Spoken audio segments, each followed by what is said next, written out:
Awesome. Hey everyone, thank you so much for joining in for the Startup Playbook series put together by E27 along with Freshworks. I'm Nivas Ravichandran. I take care of the startup partnerships at Freshworks. And I think we also have Ramesh, who's also from Freshworks.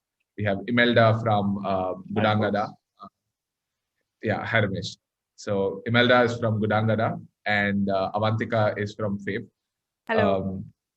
Hey Avantika. So today's topic is going to be around marketing in an established market, or more around when there is already some sort of activity happening in that market. How do you enter, or how do you show your differentiation? How do you kind of penetrate into the market and try dominating it as well? I think these are companies that are doing a very good job at it. So I think we're definitely going to have some very nice insights coming out of it. So today's topic is around marketing in an established market. Couple of house rules. I think we want to keep it as interactive as we can, and feel free to key in your questions. I'll keep an eye on the question and answer widget as soon as I probably pass on the mic to one of the other speakers, and I'll keep picking it up as and when we have it. This webinar is being recorded, so let us know if you have if you'd like to receive a copy of the webinar. And I think Nina and Vinci from the E27 team will be able to send it across. So this is being done in partnership with Freshworks, as I mentioned, Freshworks for startups. If you are a startup and would like to utilize any CRM or marketing automation or a help desk product or a chat widget product, we have we're doing a partnership with E27, where anyone E27 readers and people watching this webinar get $10,000 in credits on Freshworks products. So we've been partnering with a couple of people here. So today's webinar is I'm kind of planning to drive it around three topics, right? One is the marketing challenges, and we'll kind of work with every speaker to kind of reveal what the challenges they're facing, followed by what are the different types of solutions that they have deployed within their startup or within their company to be able to drive that. And also we'll talk a little bit about how do you measure, or what are the different tools, and what are some important strategies when you're really starting off, right? So we're going to be talking about all of that today. So again, Ramesh, probably I'll let the panelists introduce themselves. I'll just quickly do mine. I work with Freshworks on the partnership front. I've been with Freshworks for 5 years. I used to previously be a part of the marketing team, and now I take care of partnerships. So I think I was fairly excited when I was asked to moderate this session. Ramesh is also a veteran at Freshworks. Ramesh, would you? Right. Thank you, Nivas. To be calling someone just within 5 years in the system and being called a veteran feels old. So thank you for that, Nivas. But on a serious note, I head digital marketing at Freshworks. Been here for the last 5 years, and prior to that, I was with Google. We've seen a sea change right from 2015 to a Jain to now 2021 on the kind of the way we have grown, right? Revenue comes at a cost, but it also comes at how mature your marketing organization is. So I'm excited here, leading to talk about how we've been doing that. Very much the company has been in established markets. So looking forward to everyone talking to everyone here, and welcome the other panelists as well. Right. Avantika, do you want to do a quick, because I've spoken to Chen from Fave and have had really interesting conversations, but Avantika. Yeah, sure. So I'm Avantika Jain. So I'm heading up the regional head of demand for Fave. That covers Singapore, Malaysia, and Indonesia. So I've been with Fave for about close to 3 years now. And before that, I was in Lazada, also handling marketing there. When it comes to demand, there's actually two sides which our teams under this demand function handles, which is merchant demand and consumer demand.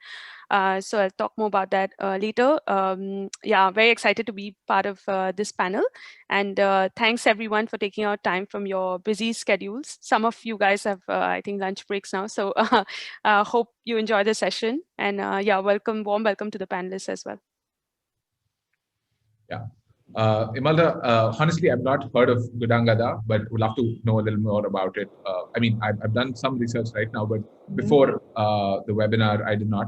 So would love to get a little bit of context on who your audience are and how you go about, marketing and stuff. Sure. Thank you, Nivas. Hi, everyone. I'm Imelda from GudangAda. It's really a pleasure for me to be here to not only to share, but also to hear a lot later from the other panelists and from everyone here. GudangAda is it's a B2B FMCG e-commerce platform. So it's been 2 years now already. So we started in the beginning of 2019. What we are doing is actually we are connecting the players in FMCG supply chains. So mostly it's the traditional traders, both wholesalers and also the retailers. So they can connect with each other and they can do a transaction in a much more efficient way. And also this is becoming a platform for them to really grow their business and their network. Right. And right now, which are the, is it only functional in Indonesia? Yes, it is. It is functioning in Indonesia for now. Okay. Yeah. Cool. So I think now what we will be doing is we'll be setting a little more context, right? These are not pitches, but they might appear like because of the slides, but they're not really pitches, but more of trying to give you context on what is the market that they're addressing and how are they going about it. Right, Ramesh, over to you. Sure. So Freshworks, right, was founded back in 2010. We are in our 11th year of operation, and when I say we've come a long way, you can see the numbers out here, right? We started off with one product called Fresh Desk, and that was also the name of the company back in the day in 2010. And then we realized the faster way to grow revenue was to become a multi-product company. And today, under our Freshworks brand, we have 12 other products, and which I would probably take you through the next slide. We are about 400 million invested by VCs outside, and one of the very, by Axel, by Sequoia, by Google Capital G, and so on. Today, we say we are at 13 offices, but thanks to the pandemic, as our CEO often says, we are out of 3,000 offices based across the globe. We have a very strong partner network with 350 partners who help us in every fashion. One who sell for us, the others who build for us, and it's a very well networked partnership that we have. Over 250,000 customers. So we are a B2B SaaS company, and we have over 250,000 customers who use our products.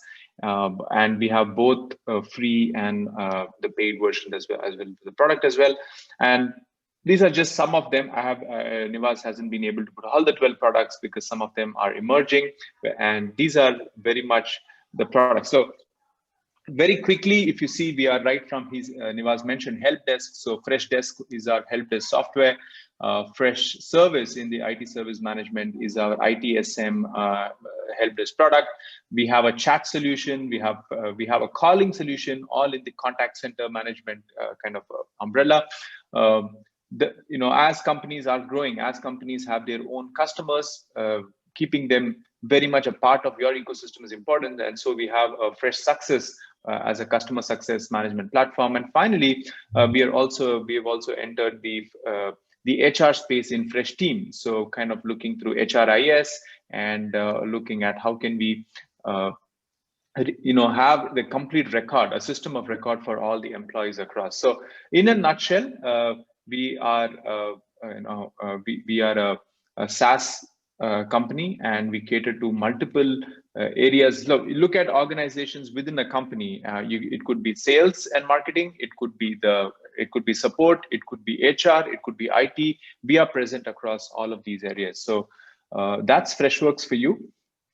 And I think, Ramesh, one of the things is I've definitely noticed it is because it's difficult for us to define the persona, right? Because we're targeting different functions within the team. So yeah, this kind of happens as well. Right.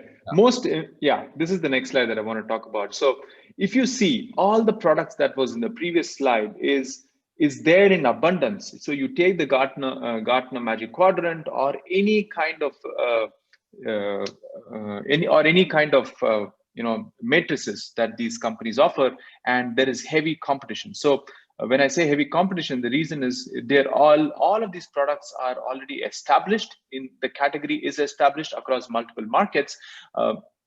And so but it doesn't mean that to succeed, you have to create a category and get into a newer market, right? You can very much, and we've done that over the period of last 10 years. We've been very successful in catering to the SMB. So within a market, let's say America, there are multiple SMBs out there, small startups. It could be in the form of startups, or it could be in, even lesser than that, in a mom and pop store, where everyone, you need to help the customers out there.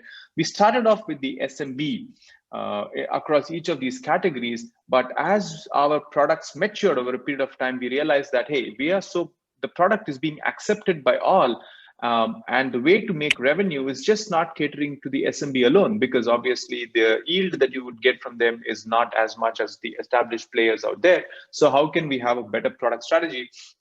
And our products now are maturing, may not have hit the enterprise market as yet. So we are not yet, in comparison to the Oracles of the world, but definitely in the mid-market range. So we are more than a 3.5 billion market valued company. So we are still looking at how can we help companies which are even between 1,000 to 5,000 employee space across customer support, ITSM, CRM, marketing, and HRMS today. This is a very, very interesting market.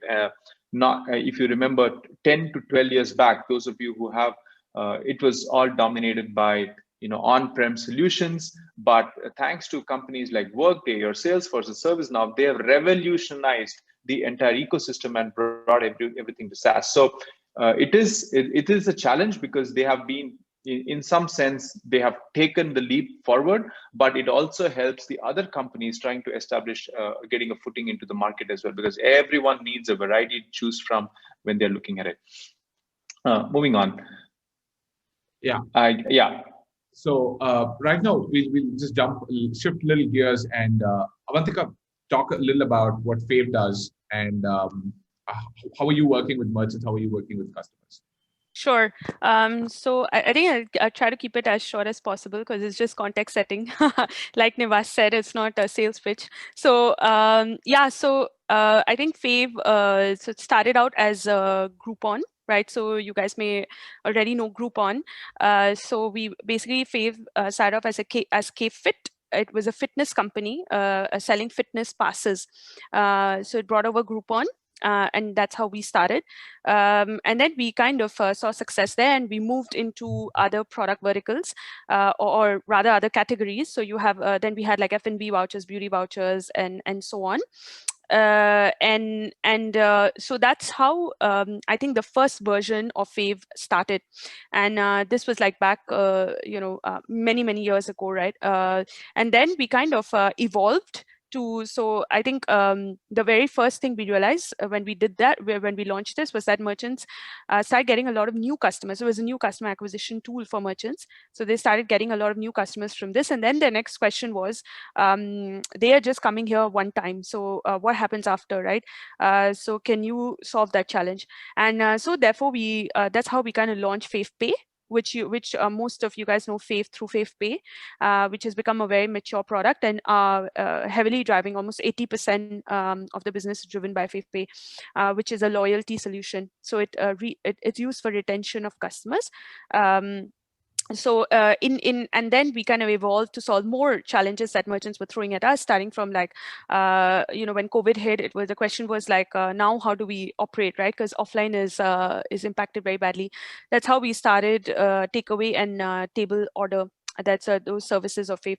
So in a sense, what started happening is, as we started hearing merchant problems and trying to solve it, we evolved. We started evolving as a digital platform for merchants, and the solutions that we designed obviously had a very strong. We thought through carefully of a very strong value prop for customers, because at the end of the day, that's how we can help our merchants.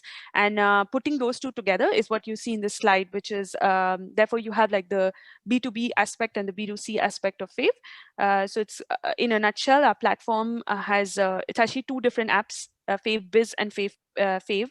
So the Fave is the consumer app and the Fave Biz is the merchant app, and it kind of consolidates. So if in one line I were to describe what Fave is now today, it's a next generation digital merchant platform. Yeah, or for the merchants, and then for the consumers, it's the one-stop cashback or rewards platform. So I kind of already covered this, so I'll cover some elements which I haven't. So I think the top portion of the slide is the range of solutions that we then evolved to. So today, all those traditional solutions across marketing, payments and operations that you see there is replaced by digital solutions, which we have launched as of now. So you'll find like, cash and check being replaced by cards, e-wallets, and loyalty points. So we do that in the form of cashback. Marketing, yeah, you have like digital vouchers. We have e-cards. So this is something we launched also.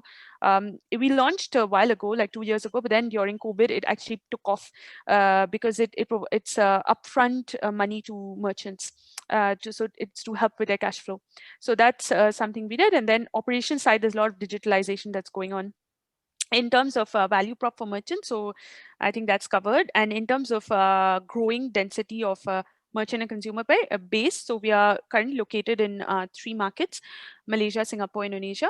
Our most mature market is Singapore. So that's what I'm going to kind of angle the discussion towards today as well, because that's I think it's syncs with the topic of established market marketing. Yeah, so I think that's about it. Yeah, as an introduction. I'll Imelda, so do you want to just give me 1 second? I think it's Sure. like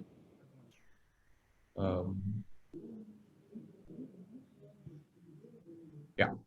Imelda, go ahead. All right, thank you.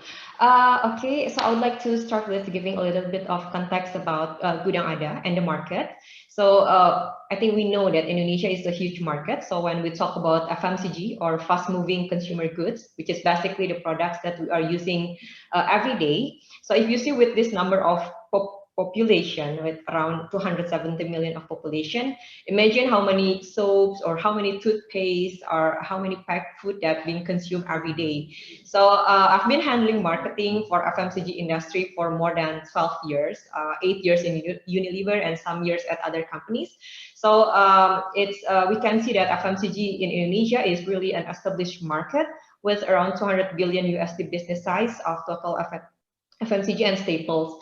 And the fact is that 80% of this market actually still going through the traditional trade channel, even though the modern channel is growing. But if you see the core distribution is actually still happening through the traditional trade. And we have around at least 4 million FMCG stores in Indonesia. We talk about the traditional stores. And even if we consider the non-permanent stores into the calculation, it will be even reaching around 6 million stores. So that's how we see the potential of the market. You can go to the next slide, please. Yeah, so now how does actually an FMCG product flows in the market? It's very important to understand this. So first, the manufacturer will produce the product, and then usually it will be delivered to the distributors, who will then distribute the products to the FMCG stores. And usually it then first goes to the wholesalers. It looks simple in this chart. I tried to make it simple, but trust me, it's not. In reality, it's quite a complicated journey for the product, because even for the wholesalers, there are many types of wholesalers: the big one, medium wholesalers, small wholesalers, and the same with the retailers. Actually, there's also a big, medium, basically small retailers before the product at the end reaching the consumer. And these players, or we can call it stakeholders, are actually facing challenges to be able to survive the business, not only because of the growth of the modern trade that are definitely taking some of their portion of the market, but also how to keep on growing their businesses and maintain their margin. So some of the main challenges are the high logistic costs that keep on increasing, and Indonesia is one of the countries with very high logistic costs. And then also the increasing operational costs, and also the lowering productivity, for example, because of the increasing rate of traffic jam, simply because of that. So there are so many challenges that they are really facing. But on the other hand, we GudangAda trend and opportunities, for example, of the increasing smartphone penetration. In Indonesia now, it's around maybe around 70% of the population already have a smartphone, which means that most of the traders, which is our target customer, is also, we assume that also most of them already have a smartphone, even though the fact is that they don't really use it yet for the business purpose. So this is where actually GudangAda came. So GudangAda, as mentioned before, it's a B2B commerce platform. So it's an app that connects the sellers, which are mostly the wholesalers, and also the buyers, which are mostly come from the retailers. And basically what we offer is really a solution. First is to do business in a much more efficient way.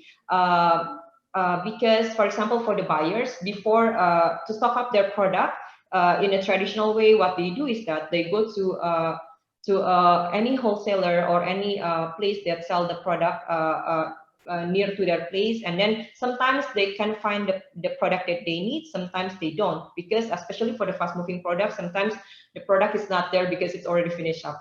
And then so they have to go back without getting any stock of the product. Well, by using GudangAda, they can now actually explore several options of sellers that can that have the product. So it increased the possibility for them to be able to stock up the product. And then the second, also from the, if you see from the price point of view, because those are actually the two most important things, is stock availability and the price. By using GudangAda, they can now compare the prices between different stores. So they can actually choose which store that offer the better price for them, and they can get a better margin at the end. Well, before they just have to accept whatever price that is available at the store that they went to. And also the second thing that is very important is how GudangAda would like to help growing the business by improving the network, especially, for example, for the seller. Usually what in a conventional way, what they do is just they wait for their customers to come to the stores. So maybe before they do have 100 customers. Now by using GudangAda, when they open an account at the app, now their store can be explored and can be found by many potential buyers. So it really helps them to improve, to expand the number of customers. From before, maybe they only have 100 customers. Now they can grow the customer base into 300, 400 customers, for example.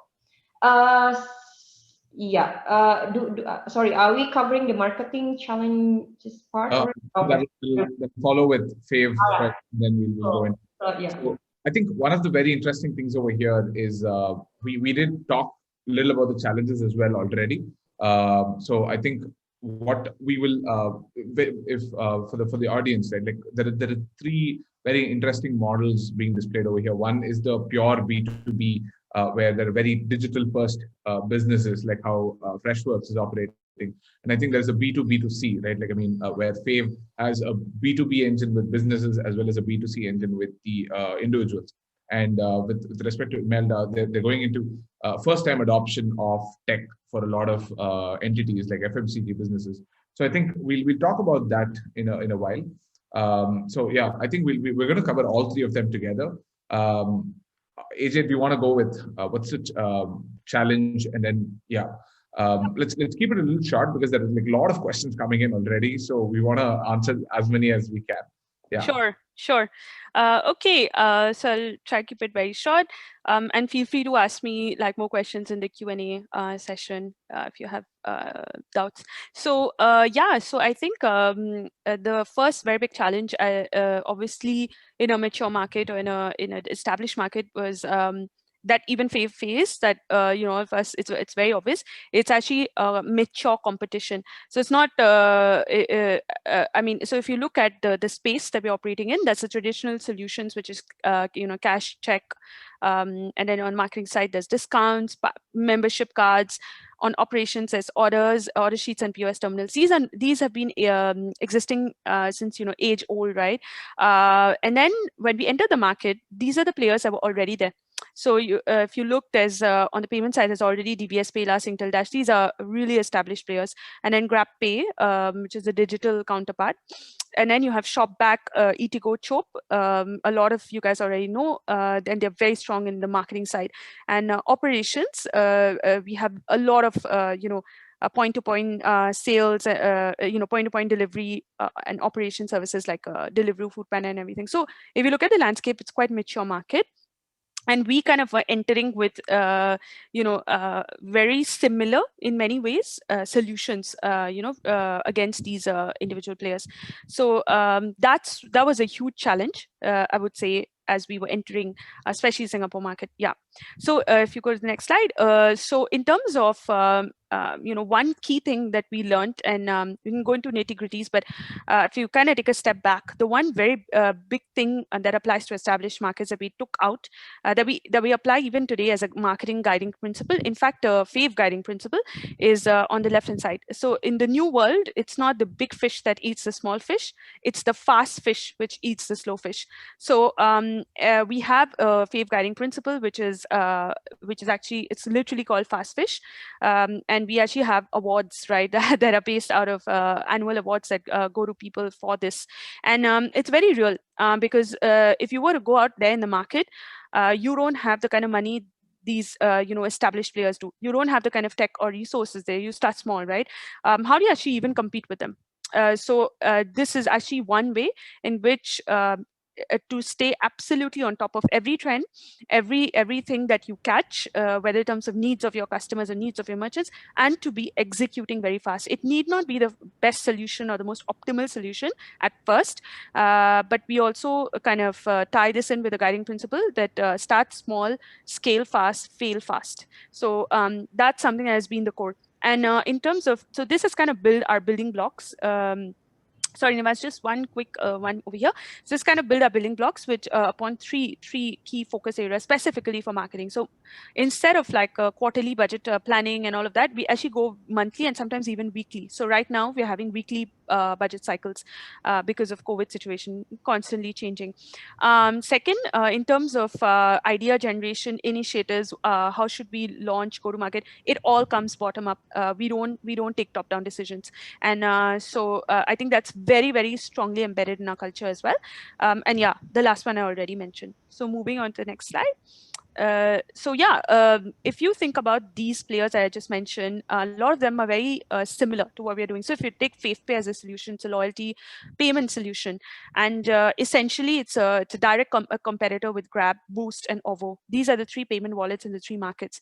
And one thing we've come to realize is that the world, especially in an established market, is moving towards mergers and acquisitions. It's moving towards congregation rather than competition. So in order for us to actually to survive even in these markets, right, it's very, very important to for a mindset, whichever function you're in, specifically for marketing, is to deploy your budget for the 4 Ws that we stick by, which is a win-win-win-win solution, right? So whatever we come up with, whether it's a campaign, whether it's an initiative, whether it's a marketing partnership, there's always the 4 wins we talk about: partner, fave, merchant, and customer. If one of them is missing, we re-hack the solution, or we replan it, because it's not going to work in the long term. In the short term, it may benefit one party over the other, but in the long term, it just doesn't work. So I think this is something we have really learned over time. Yeah, and then the next slide. In terms of challenge too, so I think this is more on the consumer side, which is where there's a lot of digital maturity in established markets. So like you see, this is just a snapshot of anyone's phone today, right? Like you wake up and from the morning you get spammed by like everyone, including us, right, out there in the market trying to gain share of voice with customers. That's exactly what is going to happen in a mature market. And if you go to the next slide, a core thing in our marketing function, a very core kind of solution around this challenge that we are building towards, and it's across every single function, whether it's product or marketing, and specifically I talk about marketing, is actually hyper personalization. So whether you talk about CRM, whether you talk about any sort of communication with customers, where you talk about merchant comms, it's actually we go very, very personalized, and our app is undergoing a revamp as well in the next next month, which is going to take this into account. So everyone's app over here, if you open the Fave app, it's going to be different, and that's kind of what how we can actually really capture our market and kind of maintain our market share. So that's it. Just a brief overview of challenges and solutions. I'll just hand over back to Nivas. Thank you. Thank you. Actually, this was pretty interesting because of the way you have to deal with both B2B as well as B2C and in different countries, regions, right? So Ramesh, just coming to us, right? Like, because we're very dealing with digitally already present businesses, and we're working with in markets where there's already a solution that's out there, right? Right. So, and how do we position ourselves, or what is maybe the one core challenge that you face from a demand generation perspective, Ramesh? Right. Then we'll go into. So I'll start off with one of the questions that I saw is with someone asking about India as a market, and that's going to be taking the tech space going forward. So my first request to all of you, and if you're thinking about a marketing strategy and how, especially in the software space, as we've cracked it, if you think that your solution is built for a horizontal, it's not for a particular vertical, think global. So, for example, Freshworks went. Explain what you mean was a horizontal versus right. So horizontal is if your product is going to be applicable for any industry, any country, any company, any kind of solution that the solution should be applicable for any business. And that's horizontal. That's the horizontal SaaS that we are playing. And the moment you say that you're able to, if your product is being used in any shop or in any business, you are a horizontal, service provider or a solution provider. In which case, in terms of in case of Freshdesk back in the day, we didn't think that the product is being made in India, so let's start with India as a market to test the waters and then go outside. That would have been abysmal. Because the market in India is very, very challenging. People are not yet ready. Back in the day, 2010, no one was thinking about moving to SaaS. Everyone was thinking on-premise only, right? The whole world, cloud, Google Drive or a cloud wasn't there as much as it is today. So what Freshdesk did very well is they said, hey, we are a horizontal solutions software provider. Why don't we go global from day one? In fact, our first company that came in as an acquisition, as a company that we acquired for our solution, is from Australia. So Atwell College, which is still our customers, is in Australia, and they said, yes, we are ready to buy Freshdesk. That's point number one. So in an established market, right? If you are thinking horizontally about the solution that you are going to provide, don't funnel yourself into saying, let me try it in one market and then go across to other markets. It just works if you have the ability. English is a very easily spoken language, understandable language across the globe. And if that's something that you're ready with, go global right from day one. This has been one of the key takeaways from what I have. Second is, I will come to a point where we did not, and we are not, let's say, for example, where there are local needs, where the language is supposed to be localized, right? There was another question which says, how do you locate channel partners? So back in the day, 2012, when our CEO was thinking, okay, let's take an example of Europe, or where the language is driven by, the market is driven by local languages. Right. So how do you go? So we said, let's take the help of channel partners, give them a commission exactly like our sales team does. Let them go and win it for us, and we will pay them a commission. And that solves all the problems. So think very simple in the approach when you go. One big area that I want to talk about in the next slide is the challenge of the sales and marketing interaction. This is very key. So Nivas, if we can move in the next slide. Typically in any company, if you keep your focus on the left-hand side of the slide, is every B2B company or any marketing versus sales is always about, hey, I am responsible for creating the awareness. You guys are, the sales is responsible for closing the sale. That's the mental model in which people have been working, and nothing wrong in it. But given that, if you are a B2B and if you are looking at smaller markets, like B2B is a much smaller, much narrower market than a B2C, in which case you've got to ensure that the sales and marketing are working in tandem. So on the left-hand side, if you see, the job of the marketing was essentially creating awareness and then the interest.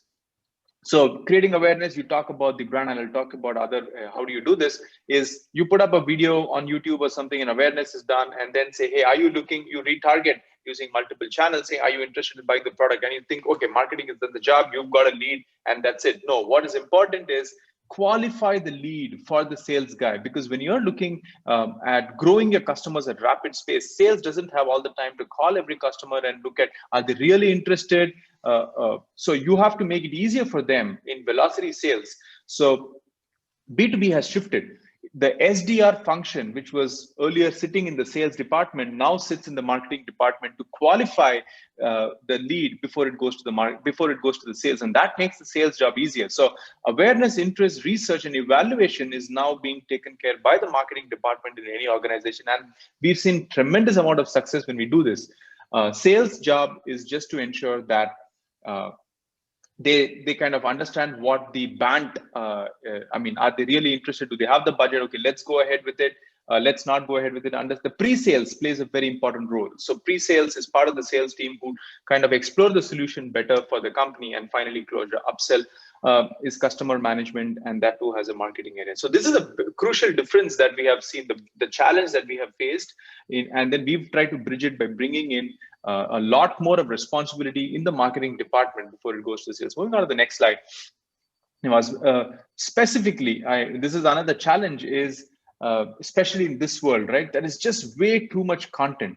How else can you sell, right? If I'm sitting out of India and selling to the global, how else do I sell? Think of the pandemic, right? There are no shows. There are no trade shows happening. So I've got to use the internet to reach out to people. And now, given that there is just content overload, right? The tofu, mofu, bofu over here that you see is more about top of the funnel content, middle of the funnel content, and bottom of the funnel content. Every company puts this across. This webinar is definitely a top of the funnel content. Now, what is coming out of it, right? We are not planning to say, hey, I want to sell the product because of this webinar. What we want to tell is how can we, when Nivas or when Avantika spoke about it, they're just talking about the company. That doesn't mean you're going to go and buy the solution. And you got to measure each of these in a very specific way. So we use two particular ways of driving this. One is the website, and the other is a blog. The blog is again being helped in two ways. One is just to tell, because a lot of people are on the internet, and search is a significant part of everyone's lives these days. So blogs, definitely, when you're writing good blogs, there is authority created by Google. Thinks that, okay, this is a great way, this is an established company, so let me start ranking them. And blogs also help bring out the natural stories that are happening every. So customer love is built in these blogs. So that's very important. From a website perspective, I will talk about a strategy which we call the see, think, do strategy. And how do you put out that content? Every piece of content that you put is not for your customer to come in and say, okay, I want to buy the product. If that's the objective, then we are going to get it wrong. So I will quickly talk to you about this framework. It's by Avinash Kaushik, who is the chief evangelist of Google, and he calls it. There is a fourth one. It's called see, think, do, and care. I will pause care for the moment because customer success takes that away. So when you're putting the website content out there, right, on the web page, let's assume Freshworks. If on the Freshworks, if you go to freshworks.com, and my messaging is very critical. I cannot say buy Freshdesk at a 10% discount today. No one knows what Freshdesk is doing, right? So you can't have such a kind of messaging. What you do there in terms of content is you relate to the largest addressable qualified audience. So who is our audience? For Freshworks, it is global businesses out there who are looking for help in some kind of solution. It could be solution could come. So customer support, like exceed your customer support beyond expectation, right? And if that's a message, you're not talking about the product as yet. Keep it very, very high. And this is because web is a very critical portion of everyone's marketing strategy these days. I think it's important to understand this messaging area. So, and I'm happy to take more questions. I'll speed my way through it though. Think is this audience, right, in this think category is not looking to buy a product right now. So they have some commercial intent, which means that in future they may buy the product, but they would like to make themselves aware of what's happening. So you got to be giving them a different kind of content, right? You got to be telling them what are the different features available, how is it useful for. You're not talking about the price or anything as yet, right? Because they could come into it, but right now they're trying to make themselves aware. So if I again take Freshworks as an example, these are people who already use some kind of a software, but for some reason they could be happy or they're unhappy, and they make their way into Freshworks, and then they talk about, okay, what does this company even do, right? What kind of solutions? Okay, they are probably helping consolidate tickets from a customer service angle. Maybe I should look at it, right? And this should be present across the web. It's just not in a web page. I'm just giving the website as an example. It could be in your marketplaces, because these people have some commercial intent and they could think about it. The third is the do piece of part of it. The do is, okay, these people who come in, this kind of audience is right at the bottom of the funnel. They come in with a commercial intent. I am fed up with my existing customer support solution and I'm looking to buy a new one. So tell me what you got. So over there, you can't again give out a content strategy that says, okay, we solve the world's hunger problems. You got to be straight on your face to say, okay, this is what we do. This is our pricing. There is how easy is it to integrate into your existing systems that are in the market? And you got to be bringing that solution angle right away to that. We call this a see, think, do framework. And there are marketing channels that are available that kind of look into each other. I'll give you some examples. So when I say see, right, a biggest example is one of the most searched, although CRM is an established term in the market, people still search. The highest number of searches in the CRM would be, what is CRM, right? People want to know. It could be a student wanting to know. Or how to incorporate a company in the US. Now, as a content provider, although I may be selling help desks, it's perfectly fine to educate people. And that creates some kind of brand security. Now, you must understand that when you are selling in an established market, how do you stand out? How do you stand out better than others who are already there, established for years ago? If I have to compare Salesforce and us, Salesforce has been here for the last 20 years. But it doesn't mean that a Freshworks cannot make products to compete with Salesforce. But you got to stand out in your marketing, in your sales departments, and so on. So the C gives you the C framework, right? Gives you an example of how do you stand out, right? So we have a blog that says that our CEO wrote back in the day, which says how do you incorporate a company in the US? That's not a solution that we provided, but till today, a lot of people want to do that, and they kind of have some brand stickiness when they come and read it to say, okay, this company has been successful. Let me see what else they do, right? Moving on, think, right? So these are people who they don't have a commercial intent, but they're looking for something. They're itching to probably say, okay, do I need to change their product, maybe a CRM or whatever? So one example topic of this content could be email is good, but is it good enough to support your customers better? So traditionally, people look at email as a channel to help your support needs, but is only email the only solution available? So you're seeding in the thought into the buyer or into the user, saying email is just not the only channel. How people have moved on to a chat support, to a WhatsApp support. So what do you do in those cases? Can you reach the customer much faster? Right? You're just feeding in the thoughts to say you have that. And when it comes to when people are looking for, frustrated customers are looking, let's say for an example of Salesforce alternative. So you got to be talking right onto the target of what does Salesforce do? What does Freshworks do? Where do we cut to the chase? How do we make it much easier for you to buy the product and so on? So you have to think about your content in the way that you want to appeal, and that an example of that can be on your website done very well. Moving on. And so, all of this, just to be time, maybe you want to talk about content versus paid and who should pick which. This is an example that someone also asked about measurement. So if someone is writing something in the SEO space, right, and it's meant to, and when you write these content, the tofu content, it's not about saying, okay, how many leads can I get because of it? It's just more about what do I look in the user behavior, right? So when someone comes on the page reading your tofu content, how many pages are they sticky? Are they staying in the site at least for a minute or so, right?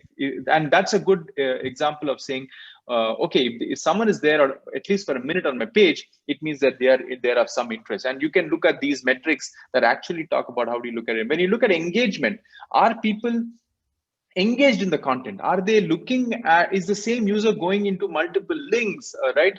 If it's a social share, then are they liking it? Are they amplifying my message, right?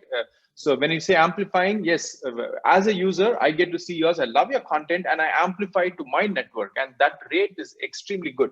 Now, you can't look at it as to say, okay, this guy has, like Nivas is an influencer in some sort in a company, but that doesn't mean if Nivas is amplifying my content, that people are going to buy. It's going to reach out to more. So that's the right metric that you got to see. And the third is, when you look at SEO outcomes, what do you look at it? Are there enough backlinks? Are people looking, because backlinks are not to say that you're establishing great connect, but Google understands that, okay, this is an area where where Google thinks it's credible and they kind of help you list ahead much faster. Keyword ranking, okay, how can I rank a keyword? These are all the metrics, and if this is made shareable, I think you can read it, go through yourself. What is important is, when do you go for paid, right? Often this is when you're starting up, you have limited funds, and when do you go for paid? Now, you don't want to put all the money in a brand campaign and say, I'm going to brand evolves over the time. 11 years into the ecosystem, I'm still not confident of saying that we are an established brand, nor is someone like Salesforce. It continues, happens over a period of time. So when do you go for paid? When you know that your product actually is working. So let's assume you make at least 500, anywhere between 500K to $1 million. You know that, okay, there is people who like my product and they're willing to buy. Now you ramp it up. When you know that, okay, when I make money, when I'm looking at users, does the sales team get it, right? So is the sales funnel proven? Like, you know what step needs to take. And when you have ironed out all the internal issues, right? You just can't put in money. You have limited resources, right?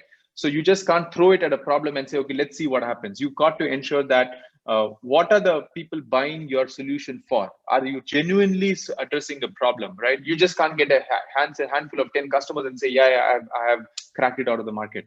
What geographies are you confident of selling, right? Like I said, in the first day, in a first year of operation, we went global, but we did not go to Europe because that was an area that was where language wasn't ready as yet. So we very much stuck to English-speaking markets.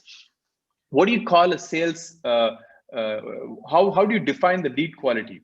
Like, when it goes to sales, you don't want sales team to say, hey, this is a bad quality lead, don't give me. So what kind of marketing channels are actually leading to good quality leads and bad? No sales guy in the world is ever going to say, you give me a great quality lead, but you've got to come back to them and saying, why does it qualify to be a good quality lead? And that's something that you need to establish. The fifth one is about churn. You can get a lot of customers, but if they're not going to remain in your system, you're not making money. You've already spent enough money in acquiring these customers, but if it's going to be a leaky bucket, so ensure that you have enough time. You've tested your customers to say, okay, they are in the ecosystem, they continue to pay for it, and that's great news. And that's when you said, okay, let me ramp up my spend in marketing. Yeah, pricing for different geographies. You can't have a USD pricing for the world. Right? You can't say $10 per user and the same $10 in LATAM or any other emerging market, because that's extremely expensive for them. So figure out a solution that you can, when you're going global specifically, figure out, okay, there are multiple solutions available these days to fix your pricing issues. So this is one area that you should look, because you would get a lot of interest by awesome content, but people get to your pricing page and then they figure out it's all in USD. They don't have a USD way of billing. Then you're going to be in big soup. So you've got to cater to those geographies. I'll stop here. I think I've just gone through it in really good speed. Nivas. So just Ramesh, with the interest of time, we'll probably not do the measurement part. We'll go to Imelda. probably take more questions because I think there are some questions as well. Yeah, Imelda, do you want to talk about the challenges and go into the solution? Yeah, thank you, Nivas. So when we come to the question of what are the marketing challenges, of course, we do have several marketing challenges, but for today, I would like to focus and emphasize on one challenge that I think is really interesting and might often face when we talk about entering an established market, which is about, maybe you can call it status quo and how we can change or move people from there. So in GudangAda case, it is a conventional environment. So we see that the traditional approach has been the nature of the industry. So many FMCG players, especially the traditional family-owned kind of independent businesses, are not really familiar with the technology and do not really know how to adapt these technological tools to implement into running their business. So the questions are how to reach and educate them, how to build the network, which is basically to bring more wholesalers and retailers, which means more sellers and buyers to the platform, because this is how we can actually grow the network of GudangAda, which is by having more possibilities for people to do transaction in the platform. So, and another question is how to convince them to move from what they are doing it now. As you see on the picture, this is how they are doing their business now.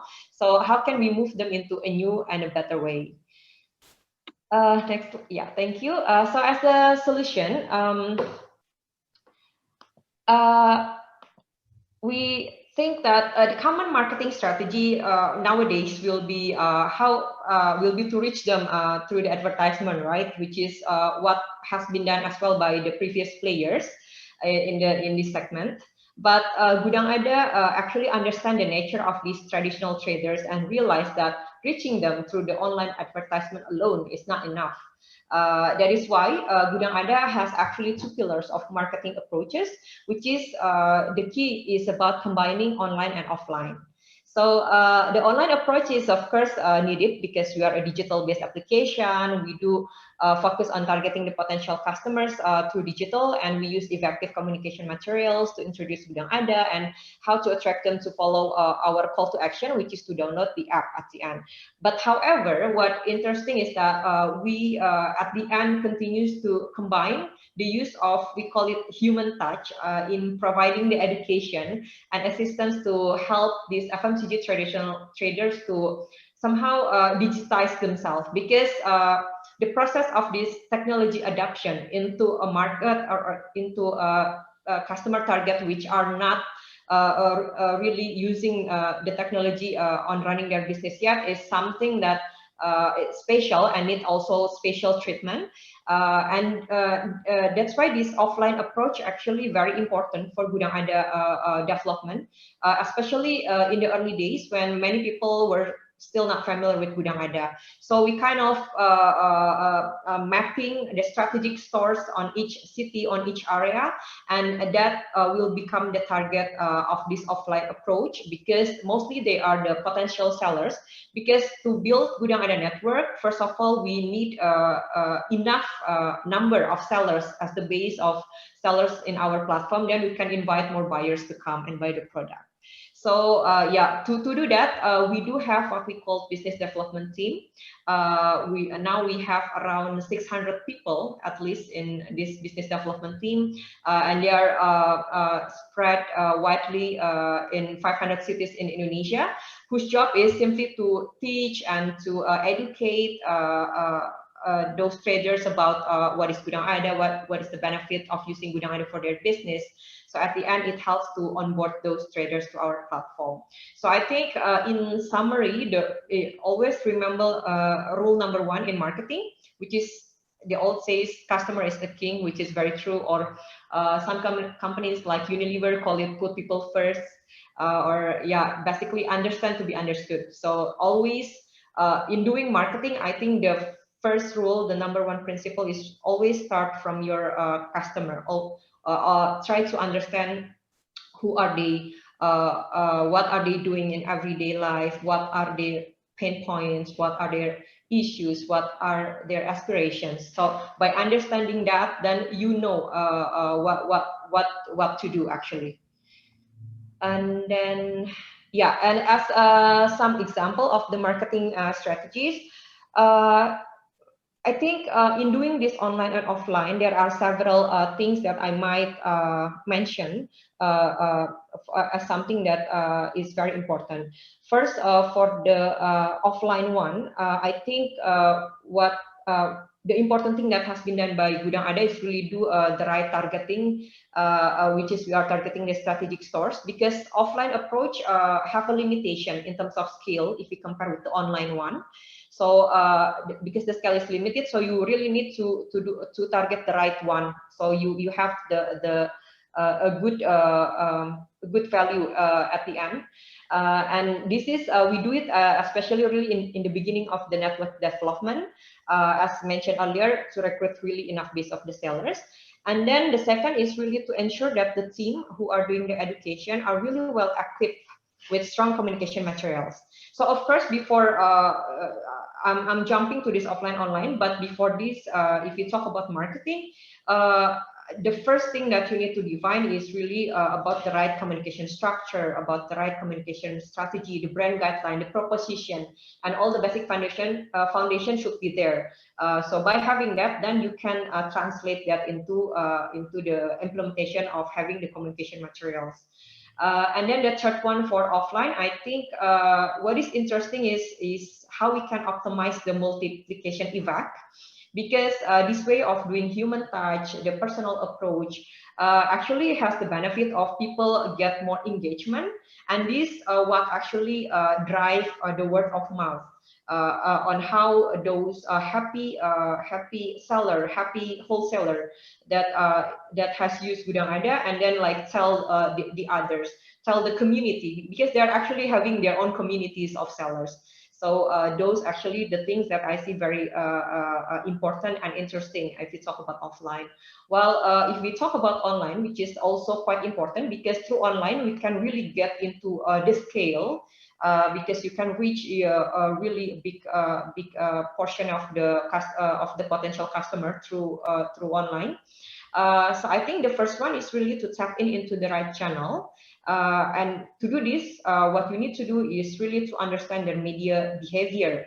Is it what are they looking at their phone every day? Is it Facebook? Is it YouTube? Is it news channel? So you need to really understand that. And then the second is for us is to really do precision marketing. So you really need to define the personae and use customized communication materials.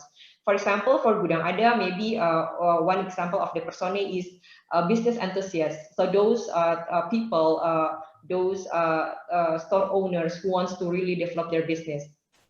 And another example of persona is maybe a price or promotion hunter. So by understanding this persona, you can really know where and how to talk to them, and at the end you can really get them to see the relevance and really attract them to at the end to use GudangAda, because they do see they can envision of what is the benefit and how can they grow with GudangAda at the end. And then the last one is to have effective communication material. So for us, we keep it short, we keep it simple. What is important is you really have the right message and the right visual. So the last slide, please. Yes, as a result, now you can see that GudangAda now has becoming Indonesia's largest and fastest growing for B2B FMCG e-commerce platform. We have more than 300,000 users and keep on growing, and already more than 1 million transactions. If we look at the number of downloads, we are now the highest, the most, or we can say the most downloaded app within the category. Yeah. So yeah, I think we have questions coming in the question and answer portal. So I'm just going to stop sharing my screen and just open up some questions from the audience. So I think there's one from Joseph. How do you make a compelling case for change, especially in established or traditional business that haven't fully explored digital? I think probably, Imelda, do you want to talk about that? I mean, how do you make a compelling case for change, especially in established or traditional businesses that haven't fully explored digital? What do you talk about, or from a benefit standpoint? Yeah. Or even Avantika, you can also. Yeah, thank you. Thank you, Joshua, for the question. I think the answer is maybe most of the answer is what I have just explained earlier. And I think what happened is really use the core principle of marketing, which is really to understand your customer and about to understand, to be understood. So that's how GudangAda understand that, okay, when we only talk to them through the digital platform, to online advertisement, the result is that maybe most of them are not really like, you know, not really effective, especially in the beginning where not so many people know about what is GudangAda, etc. So that's why the combination of using offline and online is something that works for us. And somehow it's also now other players is also using a similar method now, which is we are happy about that because it helps the growth of the category actually. But I think for your business, you can use the same way of thinking, which is start from understanding your customer. That's always will be my first advice for everyone. Right. AJ, what's your perspective? I know AJ has to drop off in a couple of minutes. So yeah, we'll just take, and please key in your questions in the Q&A widget so it's easier to track because the chat is a little crowded today. So. Okay, sure. So maybe I could add in here. I think the question specifically also mentions stuff that you can put in a proposal. Yeah. So I guess and it's I mean, it also mentions traditional businesses that have never explored the digital before. I think the one thing moving from traditional to a digital business is actually really huge cost savings or process optimization or efficiencies that you get, right? So my suggestion would be to emphasize on cost on bottom line optimizations that digitalization can get you, and then also top line growth, right? Like the impact, because that's what will move the needle for anyone taking a business decision. So yeah, that's all. Right. Ramesh, there's one question around how do you locate channel partners across the globe? Right. So sure, Nivas. I think channel partners are very key to if you want to grow your revenues faster. And the best ways available these days are. So I can talk about the software world. Who's our closest ally when it comes to selling software? So we chose the Google software ecosystem. The Google ecosystem. So Google also distributes their products, let's say like Google Drive or Google Analytics or anyone, and their software as well, and they already have an established base. So it has to be a complementary product that they are selling and not a competitive product, not a competitor's product, because that makes it difficult.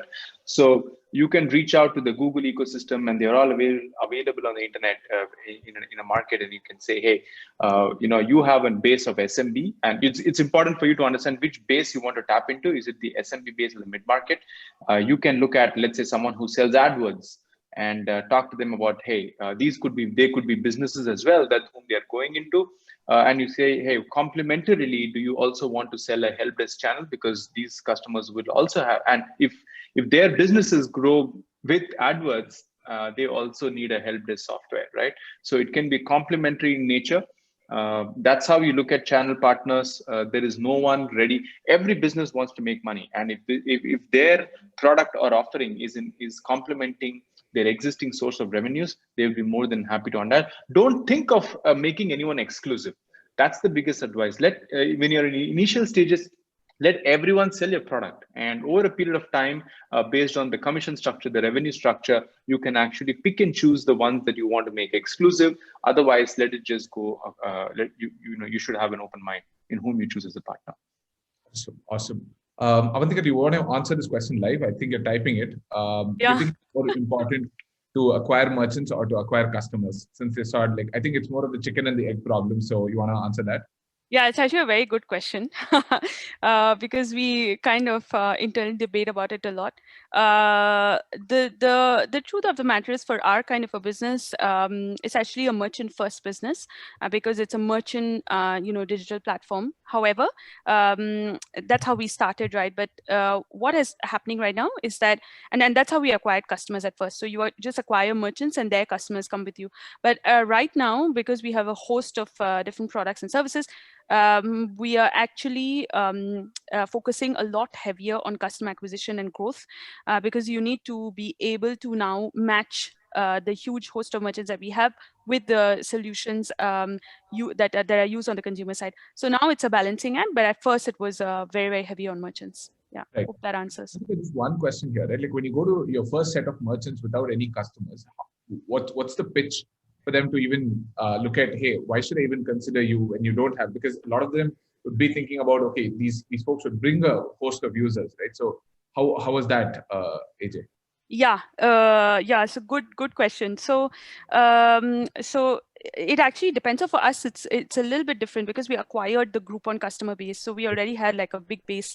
However, the approach would still be very similar, and that's why the first product that I think you should launch with, if you're going merchant first, is actually a merchant product. So whether it's if it's just a sort of a scenario where you don't have a customer base, I think go very, very merchant first, giving them direct benefit. So let's say if it's existing customers of merchants that you are acquiring, actually if you provide a loyalty solution, so you promise merchants that or you actually provide a solution that promises merchants that now you have customers coming once a month, I'm going to give you customers coming 5 times a month, right? Like, so I'll 5x your value, right? So that's where you can get them to buy in first to the product. Good.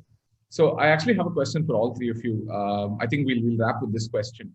It's about what is the precaution that someone like a business should take while entering into an established market. So maybe from your perspective, because Imelda, from a GudangAda perspective, it's not really an established market, but there's like, I mean, people already follow a method, and it's very difficult for you to convince them to try GudangAda. So what's the one precaution when you're entering such a market, Imelda, that you would say? I think because you are about to create a change, right? So I think what should be important is really the differentiation and how actually it becomes the benefit, or motivation for people to do that. So I think that what should be clear on first on your product or services that you offer, and then how then you can really communicate that and make it relevant for them. I think that's the point. Right. AJ, do you quickly want to talk about what's the one precaution, especially you're going after some large brands that you had put out over there. So what's the one precaution that you would probably ask a business to take while entering an establishment? Yeah, I think more of like awareness about the market, the competition, your own value prop. So strengthen your value prop, I would say, and if you're going in an established market, it's very important to build partnerships versus go in with mindset of competitors. So because they're going to be your partners to help you establish the brand through network effect. So I think that's where the focus should be. Yeah. Right. And Ramesh, you want to talk about it from our perspective? Right. So I want to just give it another twist to this. So don't try and be don't try to take too many precautions before entering a market, because some of the best learnings as a young company is when you hurt yourself a lot more. Right. So play bold. For example, sometime back in the day, we said China is a big market for us and let's just go. It's 2 years later that we retracted ourselves and said, okay, we're not ready for China. But what happened as a result was we had a lot more experience to bring that and plug it into other geographies where we did much better. Do not play too precautiously. You will not learn. We've had multiple areas. So play bold.